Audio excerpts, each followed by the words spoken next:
Stories right from our studios here in the National Capital Region, styled exclusively by none other than Paul Moore. Ladies and gentlemen, we are going to cover an expansive list of stories right now. Of course, bringing you stories from all the poll-bound states as part of our mandate segment. But climate change is going to be our top focus. Delhi's AQI continues to be in the severely poor category. What does that mean for all of you out there? That's something that we're going to touch upon. Also, other international developments and updates. But first and foremost, it's day 31 of the Israel-Hamas war.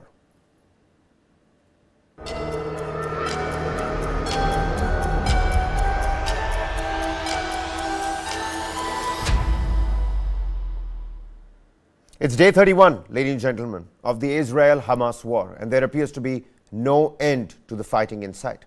Let's provide you with an update on all the major developments on the war front as of day number 31. The Israel army claims to have cut the Gaza Strip into two. That's the latest that's coming out. Communications were cut in the Gaza Strip for the third time ever since the 7th of October. Meanwhile, United States Secretary of State Anthony Blinken, he's arrived in Turkey, speaking to all the Arab leaders in the West Asia conglomerate, trying to really understand what does it mean for the future of West Asia.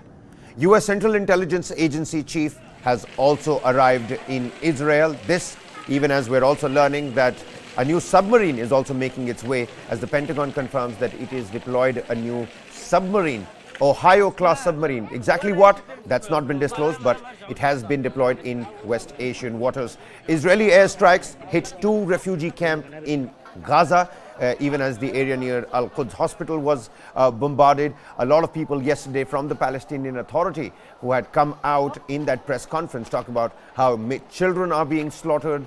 There is murder at the hands of the IDF. On the other hand, IDF, the Israeli Defense Forces, releasing video footage of their clashes with the Hamas terrorists inside the Gaza Strip, where their tanks are being targeted. 9,770 Palestinians. That's the total number of the death toll coming from the Gaza's health ministry. 9,770 Palestinians killed in the Israel-Hamas war. More than 4,000 now children. This, even as the World Food Program has come out and said that only 5 days of food is left in Gaza. Lack of fuel, lack of food, and diminishing hope as well.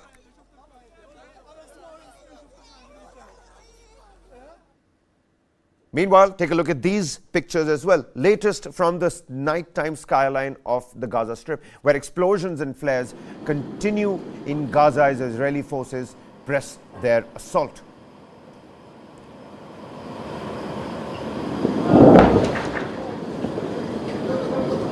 The constant bombardment comes even as Israel has rejected growing calls for a ceasefire in Gaza, with military specialists saying that forces are set to intensify their operations against Palestinian Islamist group Hamas, with no time frame set for their activities.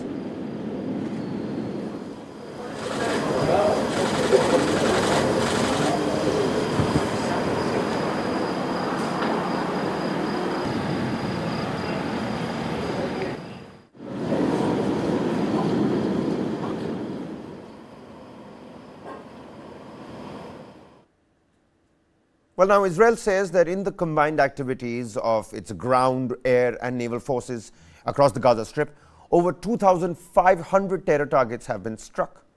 In an update posted on its Telegram channel, the Israeli military said that IDF troops are continuing to eliminate terrorists in close quarter combat and direct aircraft strike Hamas terrorists' infrastructure, the weapons depots, observation posts and command and control centers across the Strip. Overnight, IDF troops directed aircraft to strike a Hamas military compound containing command and control centers, observation posts and additional terrorist infrastructure. Now, during the combined activities of ground, air and naval forces in the Gaza Strip, over 2,500 targets, ladies and gentlemen, have been struck, according to the IDF's latest statement.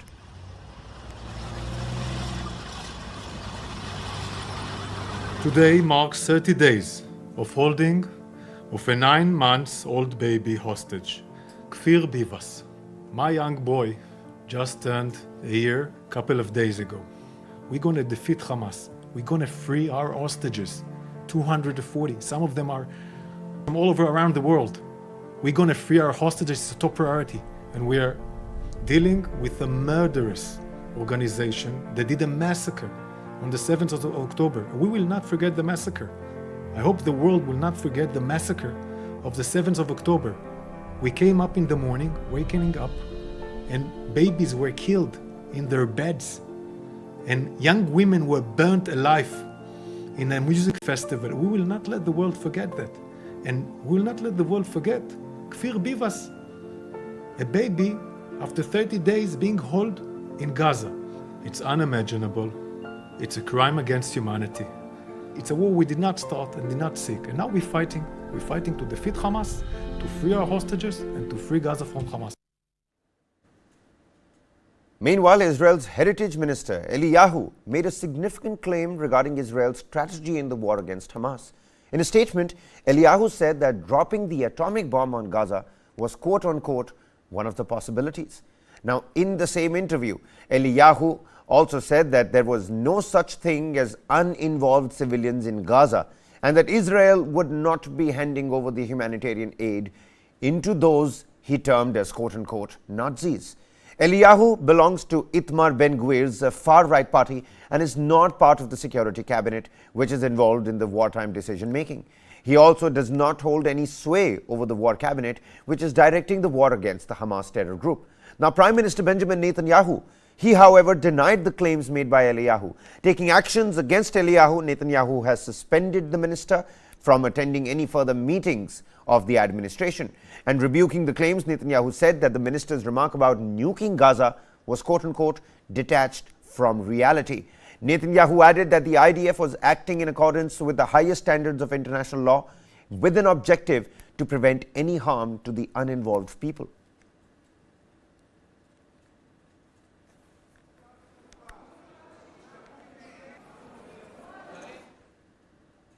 But even as the minister said that there are no uninvolved civilians in Gaza, the Israeli army has released videos on Sunday that it says shows the opening of a quote-unquote humanitarian corridor to allow civilians in northern Gaza to evacuate to the south.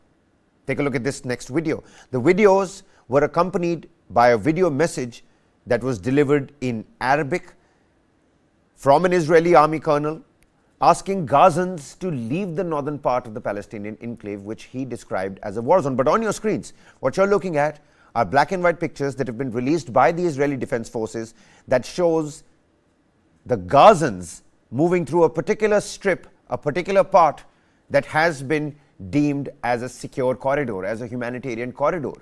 Now, there was also an Arabic message by an Israeli military colonel. Let's listen into that. أنا موجود في شارع صلاح الدين جنوب حي الزيتون. إحنا اليوم فتحنا شارع صلاح الدين كممر إنساني لمواطنين شمال القطاع. أنا بطلب كمان مرة لكل مواطنين شمال القطاع ومدينة غزة انزلوا جنوب وادي غزة. شمال القطاع ومدينة غزة هي منطقة خرب، منطقة خطيرة جدا. حماس المجرم الإرهابي بيستغلكم قدروا بشرية. انزلوا جنوب قطاع، انزلوا جنوب وادي غزة. احنا بنعطي السماح لإدخال المساعدات الإنسانية لجنوب وادي غزة. Now, I'm just going to explain to the viewers that the subtitles were put right at the source of this video that was put out by the Israeli Defense Forces. Meanwhile, health officials in Hamas-controlled Gaza have said that more than 9,770 Palestinians have been killed in the war, which began when Hamas launched that surprise attack on southern Israel on the 7th of October, killing 1,400 people and taking more than 240 hostage.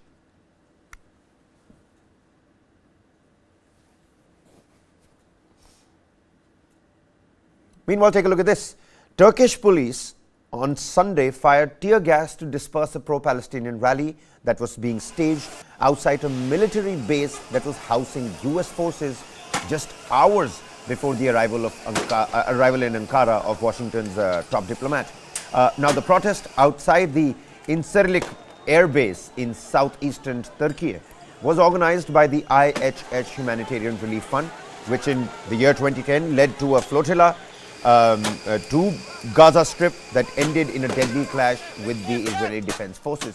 The IHH And its protest was timed to coincide with a visit to Ankara by the US Secretary of State Anthony Blinken, who was to arrive late on Sunday, and he has in fact been there and met the Turkish Foreign Minister Hakan Fidan. Nearly 1,000 people also rallied on Sunday outside the US Embassy in Ankara.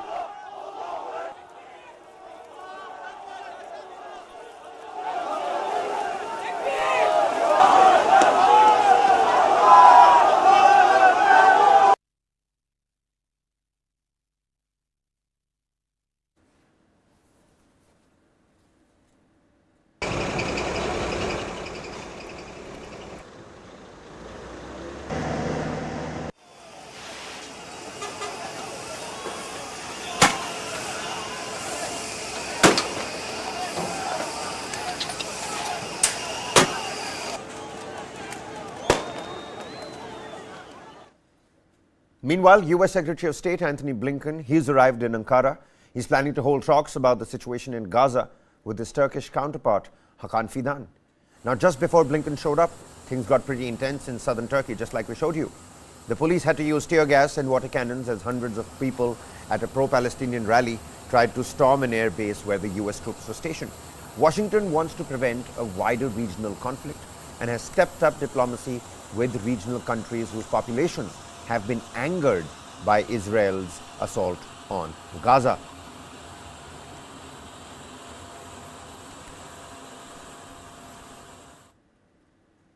Now, even as US's top diplomat is in West Asia, Arab leaders publicly pressed the United States Secretary of State to secure an immediate ceasefire in Gaza.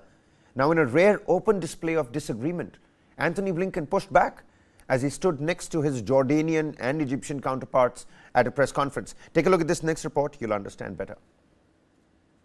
We need to focus now on stopping this war. Arab leaders publicly pressed U.S. Secretary of State Antony Blinken on Saturday to secure an immediate ceasefire in Gaza.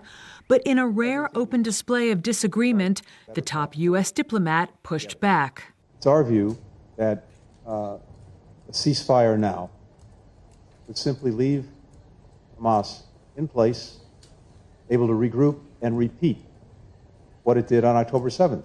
Blinken met the Saudi, Qatari, Emirati, Egyptian, and Jordanian foreign ministers in Amman. He said all were agreed on the need for peace and that the current status quo in Gaza could not hold.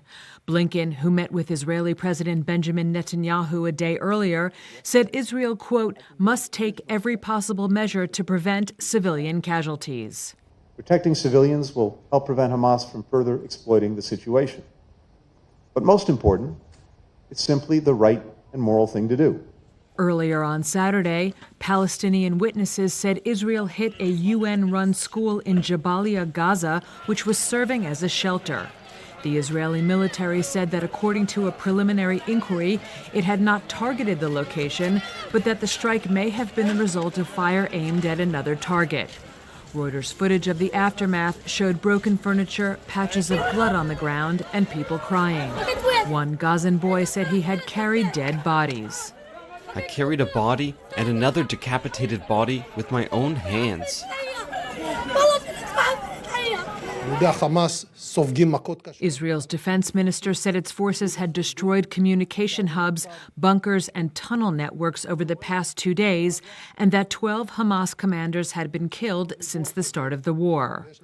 World and regional powers have failed to reach any consensus on how to deal with the escalating conflict in the 4 weeks since fighters from Hamas, which runs the Gaza Strip, burst over the border, killing 1,400 people and taking more than 240 others hostage.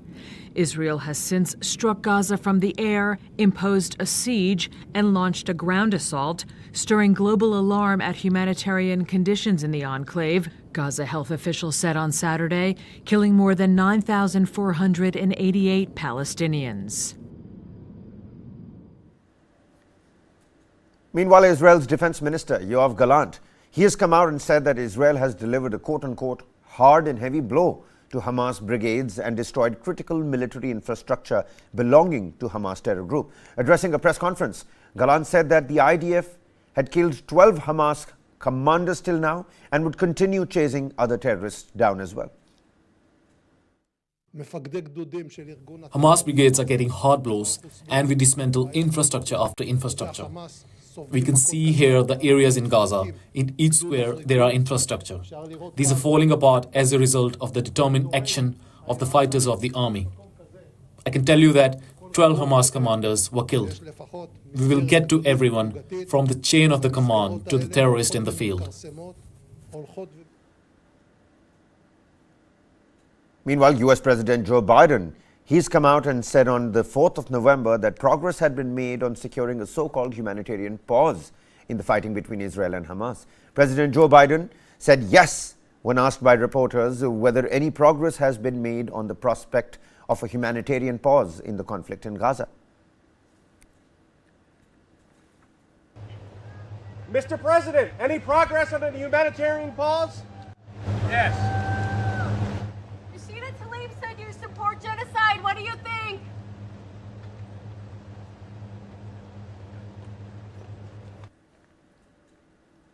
On the other hand, hundreds of people gathered outside the residence of Israeli Prime Minister Benjamin Netanyahu. They had gathered in protest against the administration's failure to bring back hostages held by Hamas in Gaza. Waving blue and white Israeli flags, the protesters barged through the police barriers as widespread anger sustains over the intelligence and security forces' incapability, leading to the deadly attack by Hamas last month. Prime Minister Benjamin Netanyahu has been facing severe criticism over allegations of ignoring warnings about an impending attack from Hamas. Netanyahu, in turn, has vowed to raze Gaza to the ground and eliminate Hamas completely.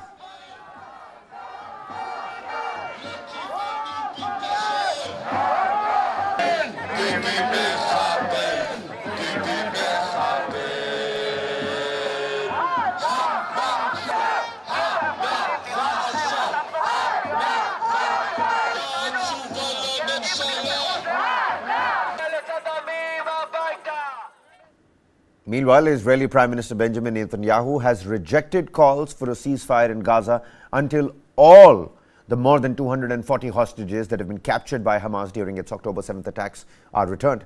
He made this stance during a speech at the Ramon Air Force Base in southern Israel, emphasizing that there will be no ceasefire without the hostages' return. To know that there's one thing that we won't do. There won't be a ceasefire without the return of our hostages. Take it completely out of the lexicon.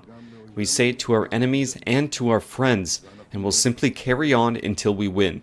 We don't have an alternative. I want you to know that there's one thing that we won't do. There won't be a ceasefire without the return of our... Well, now take a look at this. The United Nations World Food Programme and its executive director, Cindy McCain, they've issued an urgent plea from the Rafah border crossing for safe, expanded humanitarian access to Gaza as humanitarian needs skyrocket and critical food supplies reach dangerously low levels. Now, for the past few weeks, entry points into Gaza have been virtually sealed, except through the Rafah border crossing point. While there has been a steady increase in the aid that is entering the Gaza Strip, it is nowhere near enough to meet the exponentially growing needs of the hour.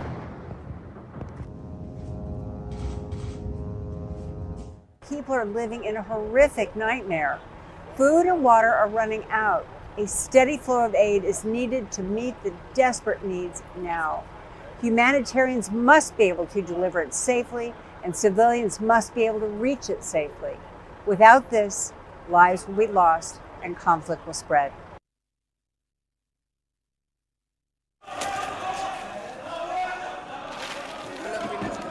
Well, now Cindy McCain is concluding a two-day visit to Egypt, during which she met Egypt's President Abdel Fattah el-Sisi, senior government officials, and visited the Egyptian Red Crescent's humanitarian staging hub in Al Arish.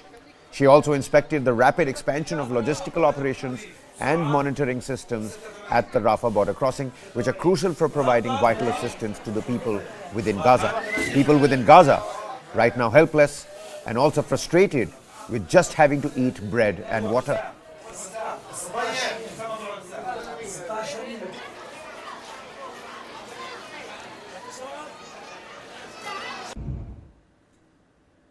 Well, now the United States issued an unusual announcement that an Ohio-type nuclear submarine had arrived in the operational area of the United States' Central Command. The specific identity of the submarine has not been disclosed yet. It's not clear whether it's one of the submarines equipped with Tomahawk cruise missiles or the Trident II ballistic missiles. Nevertheless, its presence strengthens American deterrence capabilities in the region and its ability to respond if necessary. Additionally, the head of the CIA, William Burns, has reportedly arrived in Israel to discuss ongoing efforts against Hamas and the issue of hostages over there.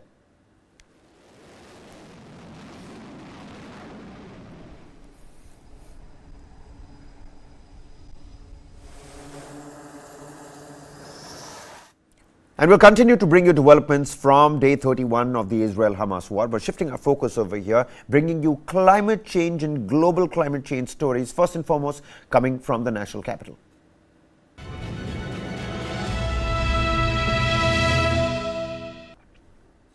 The national capital and its air quality continues to be severely poor, marking the second instance of entering the severe plus category within a span of just 4 days. Now, the 24-hour average air quality index worsened from 454 to 471 this very morning. This escalation prompted the immediate activation of all emergency measures prescribed under the final stage 4 of the Graded Response Action Plan, the GRAP, with what people understand these days. All of this for air pollution control. Now, to combat the worsening conditions, stringent restrictions were put in place, which included a ban on the entry of polluting trucks and other pivotal measures. Unfavorable wind conditions and a substantial increase in farm fires across northern India were cited as contributing factors to this concerning air quality situation. Visuals on your screens from this morning. Whether it is the Ghazipur border, whether it's the national capital, whether it's Noida, the suburbs around it, the situation seems to be pretty much the same. The Commission for Air Quality Management took swift action as well, directing Delhi and NCR states to enforce various measures such as halting construction work for linear public projects and permitting 50% of government and private office staff to work from home. Based on thresholds set under the Graded Response Action Plan, an average AQI of beyond 450 is enough to invoke severe plus or stage 4 category measures.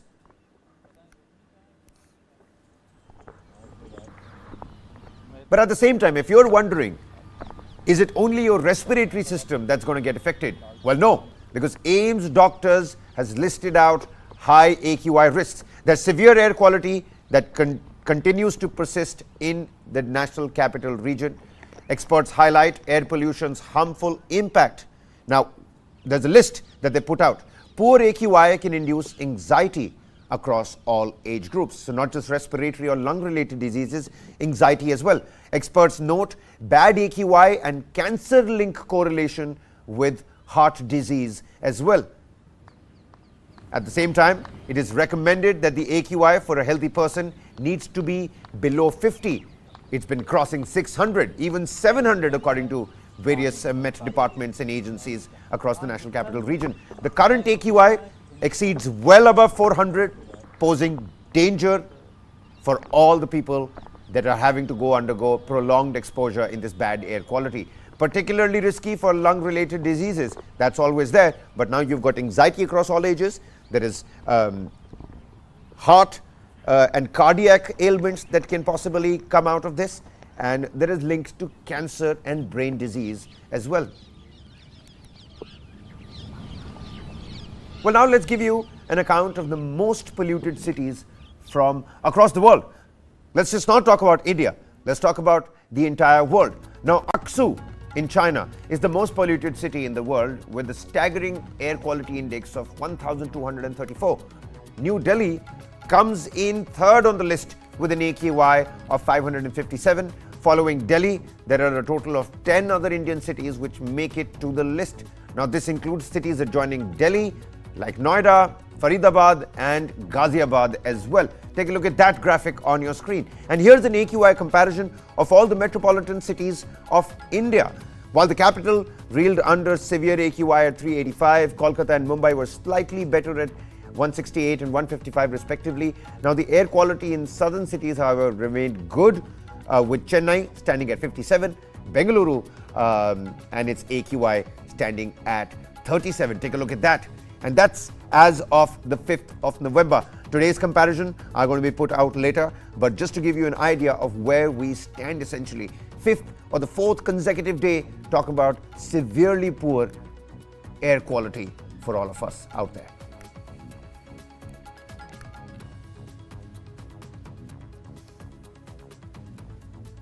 Next up, bringing you stories from poll-bound states, our segment Mandate 2023.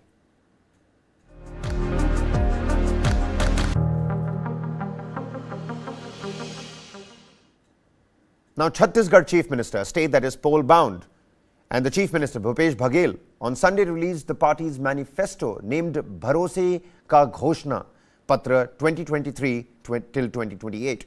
All of this for the upcoming assembly elections in the state. Now announcing the poll at the same time, Bhupesh Baghel had a lot of statements to make. The Bharosa Ghoshna Patra 2023-2028.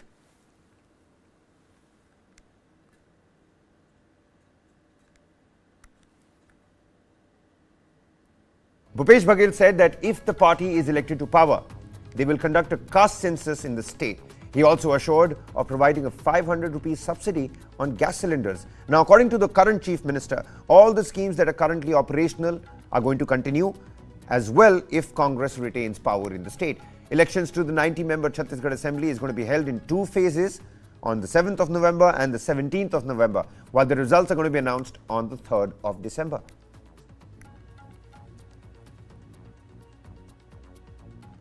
पिछले साल आपने देखा होगा कि किस प्रकार से हमने घोषणा पत्र जारी किया था और उसको हम लोगों ने इम्प्लीमेंट किया था।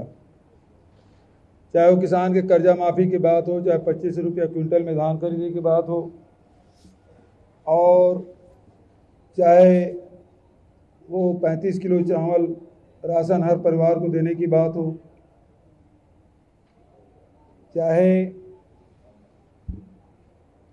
400 यूनिट तक की बिजली बिल आधा करने की बात हो, 4000 प्रति मानक बोरा की दर से तेंदुपत्ता खरीदने की बात हो, चाहे छत्तीसगढ़ के 4 चिनारी, नरवा, गरवा, घुरवा बाड़ी की बात हो, ये सब वादे हमने किए थे और वो काम अभी चल रहे हैं। जो घोषणा पिछली सरकार में किए थे वो निरंतर जारी रहेगा। जैसे 35 किलो चावल नमक मुफ्त देने की बात है, वो निरंतर जारी रहेगा। जैसे हमारे नरवा प्रोजेक्ट है, 13,000 नाले हमने पूरे कर लिए हैं, 30,000 हमारे छत्तीसगढ़ में नाले हैं, उसको वाटर रिचार्जिंग करने का काम हम लोग करेंगे। और जिस प्रकार से गौठान लगभग 10,500 गौठान बन चुके हैं और उसमें से 6,600 गौठान स्वावलंबी हो चुके हैं। अब वो कार्यक्रम निरंतर जारी रहेंगे, बल्कि उसको और मजबूती प्रदान करने का काम हम लोग करेंगे। जो बड़ी योजना है उसे भी और आगे बढ़ाने का काम हम सब करेंगे। आदरणीय साथियों, इस चुनाव में जो घोषणा पत्र लेकर आए हैं, भरोसे का घोषणा पत्र है। भरोसा बरकरार, फिर से कांग्रेस सरकार, वादा है फिर निभाएंगे। तो पहली बात, इसमें से गारंटी के रूप में हमारे नेता राहुल जी, खड़गे जी, प्रियंका जी, शैलजा जी ने गारंटी के रूप में दी है। तो 20 क्विंटल धान खरीदी की शुरुआत तो हम लोगों ने पहले ही कर दिया, 1 नवंबर से शुरू हो चुका है। दूसरा, इस बार भी किसानों का कर्ज माफ़ होगा। 20 क्विंटल प्रति एकड़ तक धान खरीदी हम करेंगे। सभी सरकारी स्कूलों कॉलेजों में केजी से लेकर पीजी तक शिक्षा मुफ्त होगी, जिसमें चाहे वो नर्सिंग कॉलेज हो, पॉलिटेक्निक हो, चाहे वो साइंस हो, आर्ट हो, कॉमर्स हो, या फिर इंजीनियरिंग कॉलेज या मेडिकल कॉलेज। छत्तीसगढ़ के कोई भी वर्ग के बच्चे यदि अध्ययन कर रहे हैं तो उसे कोई एडमिशन फीस नहीं लगेगा और कोई ट्यूशन फीस नहीं लगेगा, मुफ्त में शिक्षा होगी। मैं समझता हूँ देश में ये पहली बार इस प्रकार से घोषणा पत्र में लाए हैं। तेंदुपत्ता हम लोगों ने, राहुल जी ने 4,000 हर साल अतिरिक्त देने की बात उन्होंने कही थी, लेकिन तेंदुपत्ता के जो प्रति मानक बोरा के जो दर है अब वो 6,000 प्रति मानक बोरा के होगा।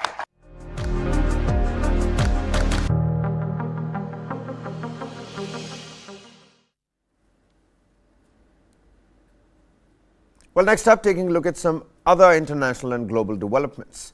And then moving on to Russia. Russia's defense ministry on Sunday announced that their new nuclear-powered submarine, Imperator Alexander III, carried out a successful test launch of the Bulava ballistic missile that is designed to carry nuclear warheads.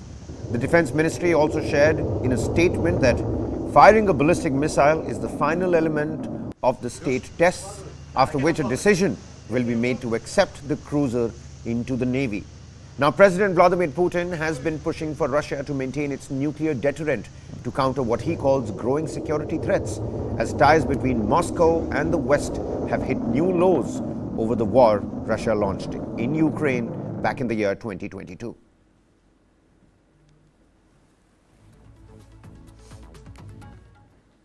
Next up, African trade ministers and United States officials are meeting in Johannesburg, where there are calls for a duty-free trade deal to be extended by 10 years to reassure business and investors.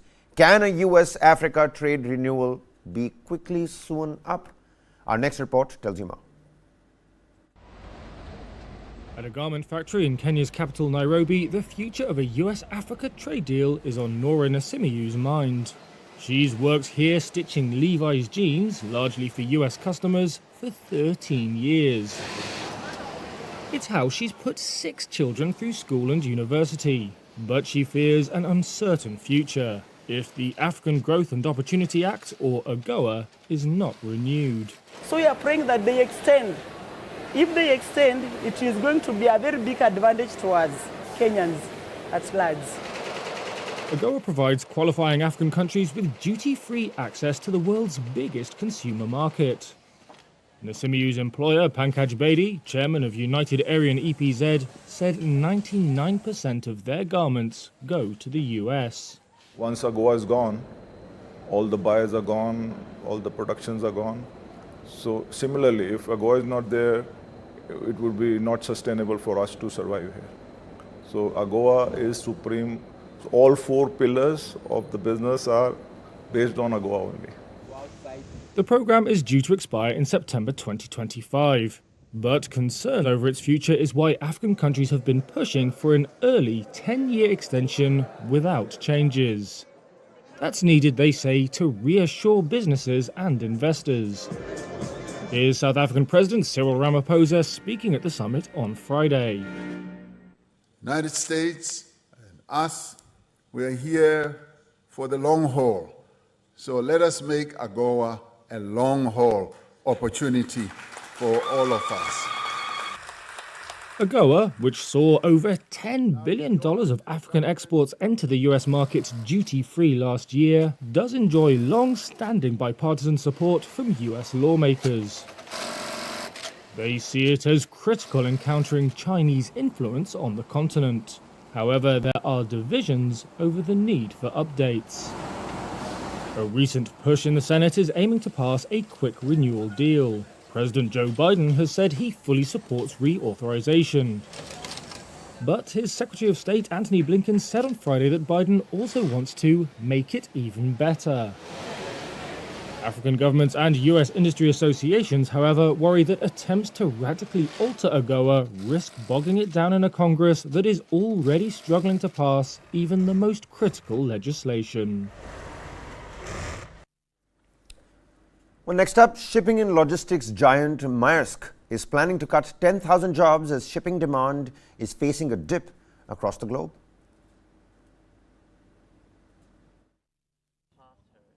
Maersk announced on Friday it would cut at least 10,000 jobs due to overcapacity, rising costs and weaker prices. It comes as the Danish shipping group reported a steep drop in third-quarter profit and revenue. Maersk, which controls about 1/6 of the global container trade, flagged a steeper downturn in demand than expected. and said it was in the process of cutting its workforce from 110,000 to below 100,000, which will save the company $600 million next year. Shares in the group, whose raft of clients include major companies like Nike and Walmart, slid over 11% Friday morning to their lowest level in 3 years. Analysts said this was mainly because Maersk said it would reconsider whether to continue its share buyback program into 2024. The firm said it expects global container volumes in its ocean business, its largest, to fall by up to 2% this year. That's primarily as a result of weak consumer demand and also destocking by firms following an initial scramble for goods in the aftermath of the global health crisis. The company kept its full-year guidance for revenue and operating profit, but now expects both to land at the lower end of the range. And just like we were talking earlier, the Russia-Ukraine war is having far-reaching impact on the Russian economy. Now, in the latest, diamond traders in Belgium have been asked to boycott gems which have been brought over from Russia. Our next report tells you more. Antwerp, Belgium, one of the largest diamond trading hubs in the world, has a Russia problem. It was only a few weeks after Russian troops invaded Ukraine last year when diamond firms in Antwerp started getting phone calls from international clients asking them to avoid using stones from Russia. That was no easy feat for diamond dealer Thierry Tugendhoff, who said about half of his rough diamonds used to come from Russia due to their high quality. But his company, T Diamonds, was forced to pivot and get its diamonds from somewhere else. Now, Western powers want to make the boycott official, with a formal ban on Russian stones. But Tugendhoff says the ban will only go so far. China, which is a major consumer of diamonds, have absolutely no interest in that ban. India, which is also a major consumer of diamonds, they have no interest in that ban. I mean, they don't have no interest to know from where the stones are. It's never been the case. And most of Asia, there's no interest in that. They will buy and continue to buy Russian diamonds because they have no reason not to. It's available. The availability is there. And it's a little bit cheaper than non-Russian. So why would they stop? Major Western jewelers, from Tiffany's to Cartier, have been keen to distance themselves from Russia's lucrative diamond trade. But a big hurdle with banning Russian diamonds from Western markets, which account for 70% of global diamond jewelry demand, is how to trace the origin of the stones. Small companies will struggle, says Tugendhoff. We can do it because we've been working on traceability for the last 2 years. You should know that people who have been working with big brands, traceability is not something that comes out of the sky as of now. All the new the players in the industry who have not yet started with traceability are going to lag behind, for sure. He said that not only would a full Western ban on Russian gems be costly for the industry, it could also take another year to fully implement. And take a look at this. Former British Prime Minister Boris Johnson and former Australian Prime Minister Scott Morrison, both of them visited kibbutz Kfar Aza, which suffered significant damage from attacks by Hamas terrorists on the 7th of October. They accompanied the Israeli soldiers and the officials and also toured some of the homes that were burned during the attacks. Now, Boris Johnson expressed concern that these attacks, which claimed the lives of over 1,400 Israelis, might indicate a fading memory of the Holocaust. He emphasized that anti-Semitism, quote-unquote, simply cannot be tolerated. Meanwhile, Israeli forces, they're continuing their assault on the Gaza Strip for almost a month since the October 7th attacks. So it's very early in the morning. How on earth can you say this? And with that, it's a wrap on this edition of Top Stories. Lots more coming right on the other side. Don't go anywhere.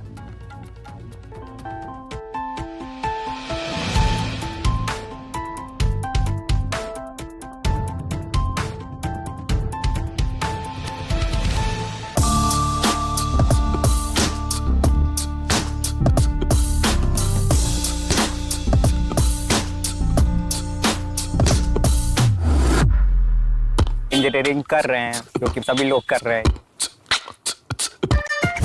coaching is now starting from grade 3, 4, 5, 6.